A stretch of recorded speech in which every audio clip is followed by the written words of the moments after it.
This time we are back in the charming village of Haworth, made famous by the Bronte family. We'll take a walk around the cobbled streets, see some of the sights and explore more of the history. If you haven't watched before, then note that we've already covered the Bronte life story and visited the parsonage at the top of the village in 2 separate videos, so do check them out at the end.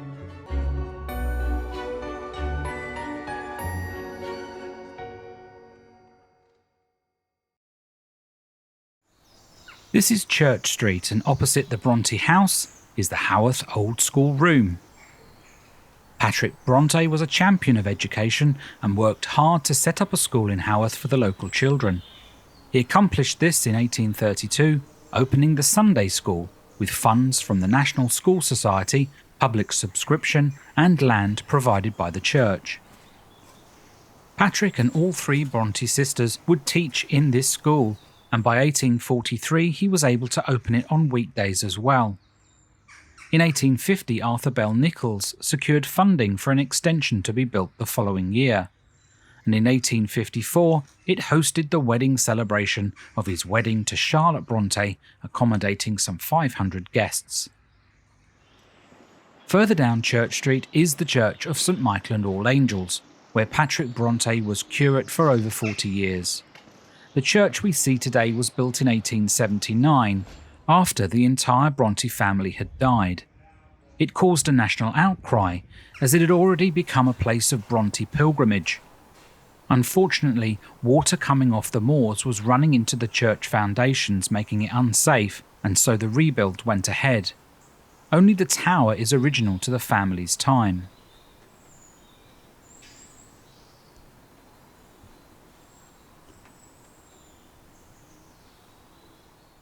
Haworth had expanded fast during the Industrial Revolution, which brought overcrowding and disease. Combining that with a lack of fresh water and poor sanitation created an alarmingly high mortality rate, on par with the densely populated urban areas of East London. Patrick was acutely aware of the situation, as he was conducting over 100 funerals a year. The average life expectancy was 22 years, with 41% dead before the age of 6. He lobbied the government tirelessly, and finally in 1850, an investigation took place by Inspector Benjamin Babbage. His report was shocking reading. Excrement ran down the street for want of sewers. Fenced-in areas held human waste. Housing was poorly ventilated and overcrowded. But the most shocking finding relates to the water running off the moors. The graveyard was so overcrowded and poorly oxygenated that decomposing putrid matter filtered into the water supply and carried on down into the village, where unsuspecting locals would drink it. The Bronte family were lucky, as the parsonage was one of the only 2 buildings in the village with its own clean water supply thanks to a nearby spring. Following the Babbage report, immediate action was taken, and as a result of Patrick's persistence, Haworth received a reservoir to provide the village with clean water, and more toilets were installed, saving many lives. Let's head inside the church briefly, as we have already shown this in our other videos. You can visit daily from 9 AM to 4:30 PM, except for Christmas Day, funerals and special occasions. Patrick would take the service here, and in 1854 Charlotte Bronte married Arthur Bell Nichols.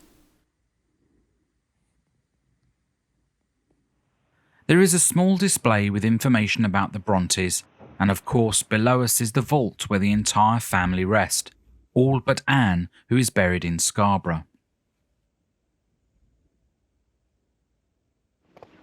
Leaving the church behind, we continue to walk down Church Street to join Main Street, where we find the main shopping area and a smattering of cottages.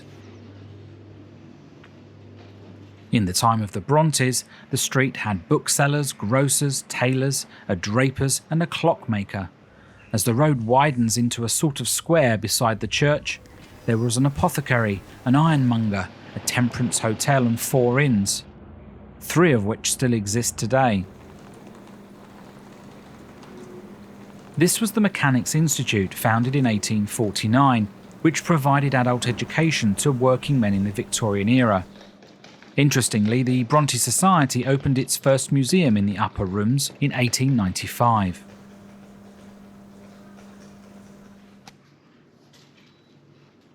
It is very quiet in Haworth this morning.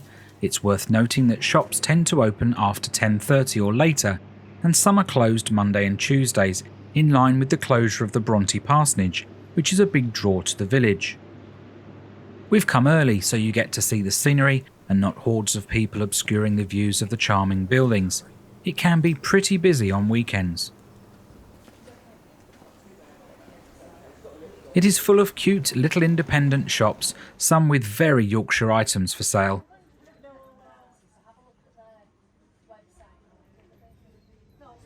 As well as treats, sweet or savoury, to keep you going as you climb up and down the cobbles.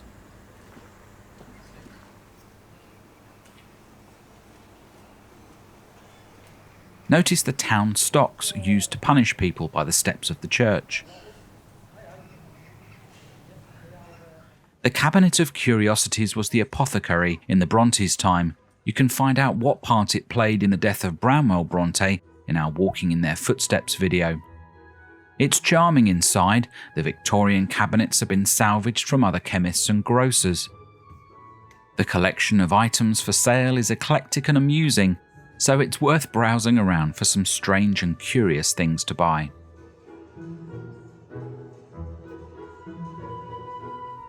Heading further down Main Street, you can see how the road drops away, providing a wonderful view of the hills and moors in the distance, creating that classic photo taken so many times from the village.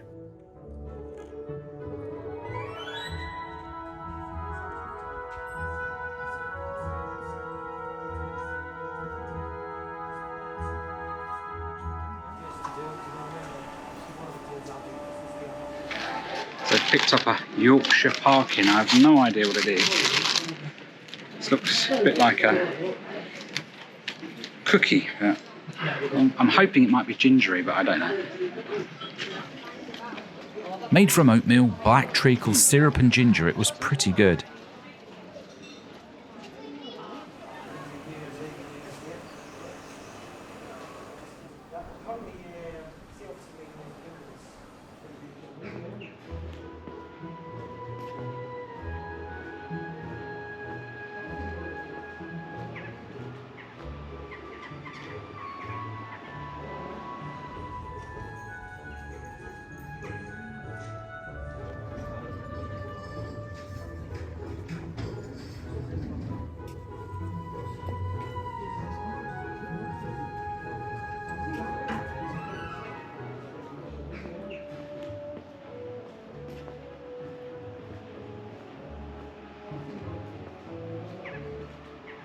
As the sign says, this used to be Barraclough Clockmakers. Patrick Bronte bought his cabinet clock that we saw in the parsonage on the stairs from here, and Emily used the name in Wuthering Heights. It's now a restaurant.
The Fleece Inn, originally a coaching inn dating from the late 1800s. The staff of the film company of the Railway Children based themselves here when the movie was made in 1970. Photos of the stars adorn the walls.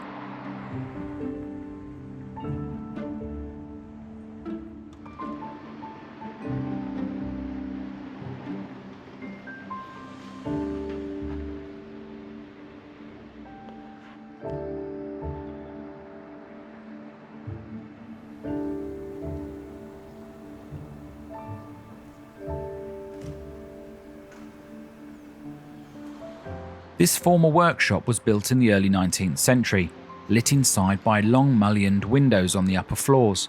Notice the door top left for taking in goods on the top floor. The 1940s Yellow Tea Room was the Cooperative Stores built in 1897. It originally provided drapers, butchers and grocers departments on the ground floor, and an assembly room on the top floor.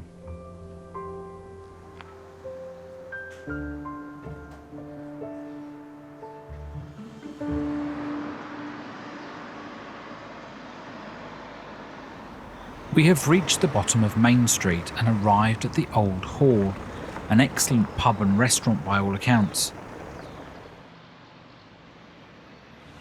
It's a 16th century Tudor house, one of the oldest in Haworth.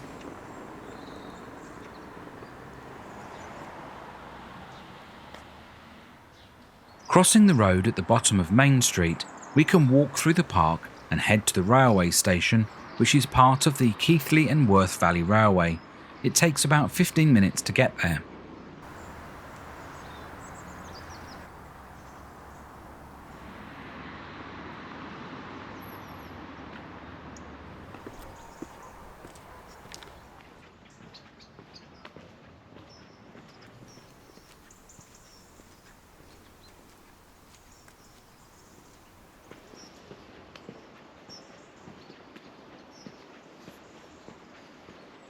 The railway runs from Oxenhope to Keighley. It's 5 miles long, and depending on the time of year, you can catch steam trains running up and down the line. We took a trip on the railway in our Railway Children video a few weeks back, so do check that out and see some of the wonderful line.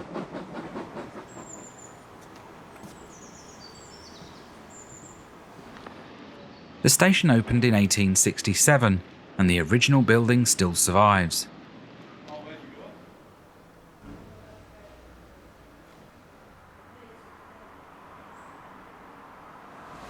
Rather than head back to the village the same way, we took a slightly less scenic route in a loop. Haworth had 5 large wool mills operating at the time of the Brontes. Incredibly, there was also over 500 hand looms operating in homes. We are heading for Eber Mill, which was built a year before Patrick brought his young family to the village in 1820. It was a worsted mill. Worsted meaning a well-twisted woolen yarn made from long staple wool. The Eber Beck supplied the power to turn the water wheel to run the machines. Today it's in the process of being made into housing.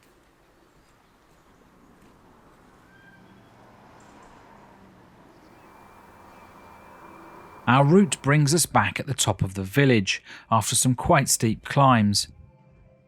We left Haworth to go elsewhere but came back in the early evening. As many of the visitors were leaving, we thought it would be rude not to have a drink in the Black Bull that Branwell Bronte often frequented. It was very quiet and the decor was not as historic as we'd hoped, but the Guinness was good and the views from the windows as the sun went down were special.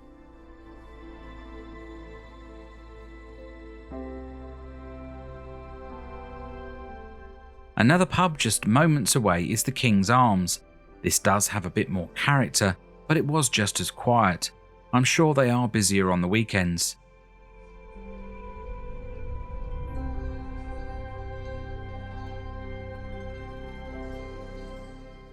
Check out the Bronte-themed ales for sale, one for each of them. As the evening draws in, the lights in the village create a whole new look.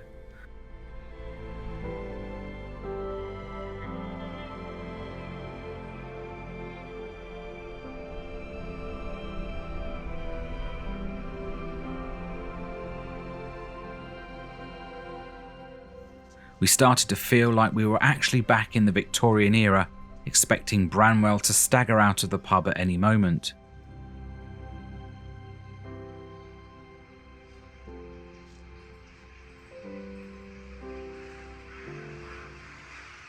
The starlings making a racket before bed and giving a spooky feel to the air.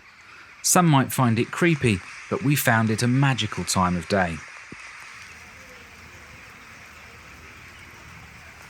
The rain starting and the street lamps creating a sheen on the cobbled streets only heightened the feeling of what Haworth might have been like when the Brontes walked the dark, damp streets at night.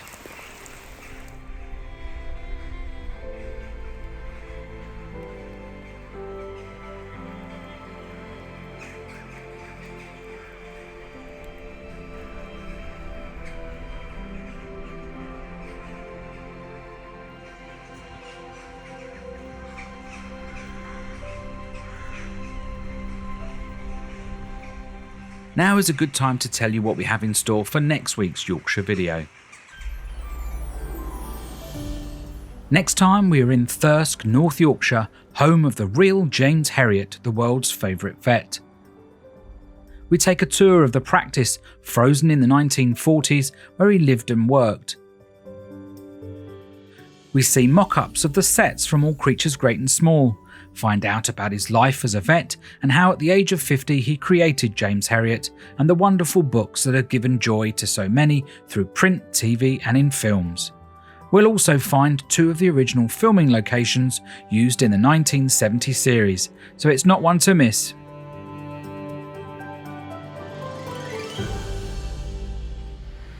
Well, I hope you enjoyed our tour around Haworth. It's been a fantastic place to visit. So many beautiful properties and so much history.